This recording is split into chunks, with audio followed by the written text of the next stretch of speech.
అందరికీ నమస్కారం అండి. నేను మీ డాక్టర్ రాంప్రసాద్ని.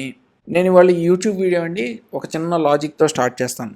అదేంటి అంటే మన ఇంట్లో ఏదన్నా వాల్యుబుల్ థింగ్స్ ఉన్నాయనుకోండి, ఐదర్ క్యాష్ అయినా కావచ్చు, డైమండ్స్, బంగారం ఏదన్నా, మనం దాన్ని ఊరికనే వదిలేం కదా, అందరికీ ఎక్స్పోజ్ చేసి మనం ఏదో లాకర్లో దాచుకోవటమో లేదంటే బ్యాంక్ లాకర్ దాచుకోవటమో ఒక సేఫ్ ప్రొటెక్టెడ్ ఎన్విరాన్మెంట్లో దాన్ని పెట్టి ఉంచుతాం.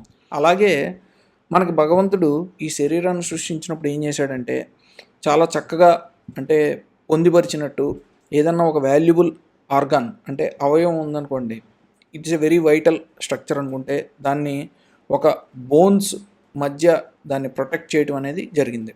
ఫర్ ఎగ్జాంపుల్ మీరు బ్రెయిన్ ఆర్గాన్ తీసుకోండి, మెదడు అనే ఆర్గాన్ తీసుకుంటే ఇది స్కల్ అనే ఒక ప్రొటెక్టెడ్ బోనీ స్ట్రక్చర్ ఎన్విరాన్మెంట్లో దాన్ని నిర్మించడం అనేది జరిగింది. అలాగే మన హార్ట్ ఉందనుకోండి, గుండె ఉందనుకోండి, మన ఛాతీ ఎముకల మధ్య దీన్ని ప్రొటెక్ట్ చేయడం అనేది జరుగుతుంది. సో అలాగే అన్ని అవయవాలకు కూడా ఒక ఎముకల గూడు మధ్య ప్రొటెక్ట్ చేయడం అనేది జరిగిందండి. కానీ చాలామందికి తెలియని విషయం అండ్ తెలియని ఒక అవయవం ఏంటి, చాలా ఇంపార్టెంట్ మన జీవన ప్రక్రియ కొనసాగడానికి అని అంటే ఆ ఎముక మూలుగండి. ఈ ఎముక అందరూ అనుకుంటాం ఏంటంటే అండి, ఈ ఎముక అనేది ఒక సాలిడ్ స్ట్రక్చర్, ఈ పేపర్ వెయిట్ లాగా ఇది సాలిడ్గా ఉంటుంది, ఇందు లోపల ఏమి ఉండదని అనుకుంటాం. కాకపోతే అది తప్పండి. ఈ ఎముకలో ఉండేదే, ఈ ఎముక హాలోలో ఉండేదే బోన్ మ్యారో అండి, ఎముక మూలుగా. ఇది ఎంత వాల్యుబుల్ కాతే ఒక్కసారి ఆలోచించండి. ఆ అన్నిటినీ ప్రొటెక్ట్ చేసే బోన్స్, ఆ బోన్స్ లోపలే భగవంతుడు మన దీన్ని సృష్టించాడు. సో మనమే దీన్ని ఆలోచించవచ్చు, ఎంత వాల్యుబుల్ అయితే మనకి ఈ బోన్స్ లోపలే దీన్ని పెట్టడం అనేది జరిగిందో. సో ఇవాళ నేను ఈ యూట్యూబ్ వీడియోలో ఈ బోన్ మ్యారో అంటే ఈ ఎముక మూలుగు యొక్క ఇంపార్టెన్స్ ఏంటి, ఈ మధ్యకాలంలో మనం ఎటువంటి జబ్బులకి ఈ బోన్ మ్యారో ద్వారా పరిష్కారాలు అనేవి మనం ఈ సైన్స్ అండ్ టెక్నాలజీ ద్వారా మనం పొందగలుగుతున్నాం అనే దాని గురించి మరిన్ని వివరాలని డిస్కస్ చేసుకుందాము. కొత్త వాళ్ళు ఎవరినంటే please subscribe to our channel and let's go into the main topic అండి వితౌట్ ఎనీ డిలే.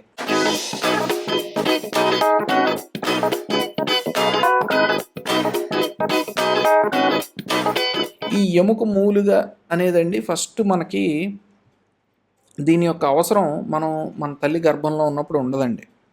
స్లోగా మనం బయటకు వచ్చిన తర్వాత, అంటే మనం ఇండిపెండెంట్ అయిన తర్వాత ఈ ఎముక మూలుగ యొక్క అవసరం తెలుస్తుంది. ఇదేంటంటే ఫస్ట్ మన కాలర్ బోన్ అంటే ఈ క్లావికల్ బోన్ యొక్క హాలోలో ఫస్ట్ ఆవిర్భవించడం జరుగుతుంది. స్లోగా ఇది అన్ని ఎముకలకి వ్యాపించి అన్ని ఎముకల యొక్క డొల్ల లోపల ఉండే హాలోలోనూ ఈ బోన్ మ్యారో అనేది ప్రొడ్యూస్ అవ్వడం జరుగుతుంది. ఈ బోన్ మ్యారో అనేది స్లోగా మనం 7 years వరకు కూడా స్లోగా అన్ని బోన్స్లోనూ పెరుగుతూ ఉంటుందండి. అన్ని బోన్స్లో కూడా లోపల హాలో ఉంటుంది, అందులో ఫంక్షనింగ్ బోన్ మ్యారో అంటే పనిచేసే బోన్ మ్యారో అనేది ఉంటుంది. ఈ ఫంక్షనింగ్ బోన్ మ్యారోని మనం రెడ్ బోన్ మ్యారో అంటాం.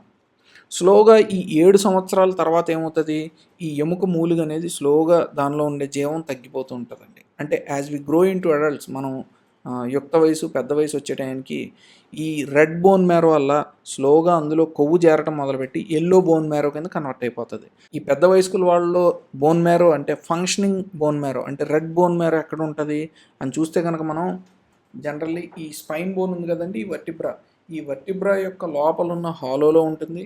అండ్ హిప్ జాయింట్ యొక్క బాలు, తర్వాత ఈ కటివాల్యం, ఈ పెల్విస్ బోన్, ఇలియా క్రషెస్ అంటాము, వీటిల్లోనూ కేవలం ఈ శరీర నిర్మాణంలోనే అంటే శరీరంలో ఈ భాగంలో మాత్రమే ఈ రెడ్ బోన్ మ్యారో అనేది ఉంటుందండి. మిగతా అన్ని బోన్స్లో కూడా ఏంటంటే ఈ రెడ్ బోన్ మ్యారో అనేది ఎల్లో బోన్ మ్యారో అంటే కొవ్వుతో కూడుకున్న బోన్ మ్యారోలో కన్వర్ట్ అయిపోద్ది. అది పెద్ద ఉపయోగపడదండి మనకి. అసలు ఈ రెడ్ బోన్ మ్యారో అనేది ఏం చేస్తుంది అంత కనుక చూసామనుకోండి, ఈ రెడ్ బోన్ మ్యారోలో అండి 2 రకాల మూల కణాలు ఉంటాయి. ఫస్ట్ది హెమటోపాయిటిక్ స్టెమ్ సెల్స్ అంటాం. ఈ హెమటోపాయిటిక్ స్టెమ్ సెల్స్ నుంచి ఏమొస్తాయి, 3 రకాల రక్త కణాలు వస్తాయండి. అంటే అందులో ఫస్ట్ది ఆర్బీసీ అంటే ఎర్ర రక్త కణాలు. ఈ ఎర్ర రక్త కణాలు ఏం చేస్తాయి, మనకేంటంటే మన శరీరంలో ఏదన్నా ఒక ప్రక్రియ జరగాలనుకోండి, ప్రాణవాయువు అవసరం అంటే ఆక్సిజన్ అవసరం, ఎనర్జీ. ఈ ఎనర్జీని అంటే ఆక్సిజన్ని ఆ అవయవానికి సప్లై చేసేందుకు ఈ ఎర్ర రక్త కణాల్లో ఉండే హిమోగ్లోబిన్ అనేది ఉపయోగపడుతుంది. ఈ హిమోగ్లోబిన్కి ఈ ఆక్సిజన్ అనేది అటాచ్ అయ్యి మనకి అవయవానికి చేరటానికి ఉపయోగపడుతుందండి. ఇంకో రెండో టైప్ ఆఫ్ బ్లడ్ సెల్ అంటే రక్త కణం ఏంటి, డబ్ల్యూబీసీ అంటే తెల్ల రక్త కణాలు. ఇవి ఎలా ఉపయోగపడతాయి, మన బాడీలో ఏంటంటే ఒక ఫైటింగ్ మెకానిజం, బయట నుంచి వచ్చే బ్యాక్టీరియా అవ్వచ్చు, వైరస్ అవ్వచ్చు, లేదంటే ఫంగల్ ఇన్ఫెక్షన్స్ అవ్వచ్చు, వేటి నుంచైనా సరే ఫైట్ చేయడానికి ఉపయోగపడేవే ఈ తెల్ల రక్త కణాలు. ఇంకా మూడో రకం అండి ప్లేట్లెట్స్. ఇవి దేనికి ఉపయోగపడతాయంటే హీలింగ్ మెకానిజంకి. అంటే మన బాడీలో ఏదన్నా దెబ్బ తగిలితే కనుక, మీరు చర్మంలో ఇలా గాయం, చర్మానికి కానీ ఏదన్నా అవయవానికి దెబ్బ తగిలితే కనుక అక్కడ ఇమీడియట్గా బ్లడ్ క్లాట్ అవ్వడానికి ఉపయోగపడుతుంది. అంటే ఎక్కువ రక్త స్రావం జరగకుండా ఈ ప్లేట్లెట్స్ అనేవి క్లాట్స్ ఫామ్ చేస్తాయి. దాని తర్వాత ఈ ప్లేట్లెట్స్ ఏం చేస్తాయి అంటే ఒక సిగ్నలింగ్ మెకానిజంని బ్రెయిన్కి పంపిస్తాయి, సిగ్నల్స్ పంపిస్తాయి దట్ ఈ ఇక్కడ దెబ్బ తగిలింది, మళ్ళీ మనం ఏంటంటే రిపేర్ చేయాలి అనే ఒక సిగ్నల్ని పంపిస్తే మళ్ళీ బాడీ మనకి రిపేర్ చేసే అవకాశం ఉంటుంది. సో ఈ హెమటోపాయిటిక్ స్టెమ్ సెల్స్ నుంచి వచ్చే ఈ 3 రక్త కణాలు కూడా మన జీవన ప్రక్రియ జరగటానికి అంత ఇంపార్టెంట్ అండి. ఇంకా second type of stem cells అంటే మూలకణాలు ఏంటంటే మీసెన్కైమల్ స్టెమ్ సెల్స్. ఈ మీసెన్కైమల్ స్టెమ్ సెల్స్ ఏంటంటే అండి, దీనికి ఒక స్పెషల్ ప్రాపర్టీ ఉంటుంది, గుణం ఉంటుంది. అంటే ఈ మీసెన్కైమల్ స్టెమ్ సెల్స్ నుంచి మనకి ఎముకన్నా ఆవిర్భవించవచ్చు, కార్టిలేజ్ అంటే మనకి జాయింట్లో ఉంటుంది కదండి ఒక స్మూత్ లైనింగ్, ఆ స్మూత్ లైనింగ్ కార్టిలేజ్ అన్నా రావచ్చు, లేదంటే ఒక మజిల్ టిష్యూ అంటే కండరమైనా రావచ్చు. దీనికి ఏంటంటే ఒక రకమైన మల్టీపొటెంట్ బిహేవియర్ అంటాం, అది ఉంటుందండి. అండ్ దీంతో పాటు మనకి రెడ్ బోన్ మ్యారోలో ఏంటంటే గ్రోత్ ఫ్యాక్టర్స్ కూడా ఉంటాయి. అంటే ఏ విధంగా అంటే ఒక platelet derived growth factor, TGF beta అంటాము, తర్వాత vascular endothelial growth factor. So ఈ మీసెన్కైమల్ స్టెమ్ సెల్స్, ఈ గ్రోత్ ఫ్యాక్టర్స్ ఇవి నార్మల్గా దీని యొక్క ఫంక్షన్ అంటే యాజ్ సచ్ మన బాడీలో పెద్ద ఉపయోగపడకపోయినా దాని యొక్క స్పెషల్ ప్రాపర్టీని ఉపయోగించుకుని మనం ఏంటంటే with advanced science and technology చాలా ఆర్థోపెడిక్ ప్రాబ్లమ్స్కి పరిష్కారం చూపించడానికి ఈ మీసెన్కైమల్ స్టెమ్ సెల్స్, గ్రోత్ ఫ్యాక్టర్స్ ఉపయోగపడుతున్నాయండి.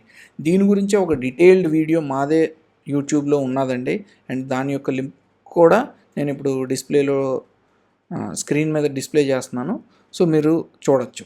మనకి ఈ బోన్ మ్యారోలో ఉండే హెమటోపాయిటిక్ స్టెమ్ సెల్స్ అయినా కావచ్చు, గ్రోత్ ఫ్యాక్టర్స్ అయినా కావచ్చు, లేదంటే మీసెన్కైమల్ స్టెమ్ సెల్స్ అయినా కావచ్చు, ఇవేంటంటే with advanced science and technology దీని యొక్క అంటే ఈ స్టెమ్ సెల్స్ యొక్క గుణాన్ని గుర్తించి మన సైంటిస్ట్ ఏంటంటే with advanced science and technology దాని యొక్క ప్రాపర్టీస్ని మనం ఏంటంటే ఉపయోగించుకుని రీజనరేటివ్ మెడిసిన్ అంటున్నామండి. అంటే ఏదైనా ఒక బాడీలో మన బాడీలో దేనికైనా దెబ్బ తగిలినా మళ్ళీ అదే న్యాచురల్ ఆ టిష్యూని న్యాచురల్గా ప్రొడ్యూస్ చేయాలంటే ఆ రీజనరేటివ్ మెడిసిన్ అంటున్నాం కదండి. దాని తర్వాత కొన్ని క్యాన్సర్ థెరపీస్కి అంటే కొన్ని బ్లడ్ క్యాన్సర్సు, కొన్ని స్కిన్ క్యాన్సర్సు, కొన్ని అంతుబట్టని జబ్బులకు కూడా ఈ స్టెమ్ సెల్స్ యొక్క గుణం వల్ల అండ్ గ్రోత్ ఫ్యాక్టర్స్ యొక్క ప్రాపర్టీస్ అంటే గుణం వల్ల మనకి పరిష్కార మార్గాలు అనేది దొరుకుతున్నాయండి. సో అండ్ రానున్న కాలంలో అండి ఈ బోన్ మ్యారో అంటే ఈ ఎముక మూలుగు యొక్క ప్రాముఖ్యత ఇంకా పెరుగుతుంది. అండ్ మన బాడీలో ఏంటంటే ఇంకా మరిన్ని జబ్బులకి ఈ బోన్ మ్యారో థెరపీస్ ద్వారాను, ఈ స్టెమ్ సెల్స్ థెరపీస్ ద్వారాను పరిష్కార మార్గాలు వెతికే అవకాశం ఉంటుందండి. So I hope in this video మీకు అర్థమై ఉంటుంది బోన్ మ్యారో అనేది ఎంత ఇంపార్టెంటో. అండ్ మనకేంటంటే ఫ్యూచర్లో ఇది చాలా డిసీజెస్కి ఒక పర్మనెంట్ సొల్యూషన్ ప్రొవైడ్ చేసే అవకాశం ఎలాగో ఉంటుందో. So thank you for watching our video. And మరో మెడికల్ టాపిక్ పైన నెక్స్ట్ వీడియోలో కలుద్దాము. అంటిల్ దెన్ బై మీ డాక్టర్ రాంప్రసాద్ అండి.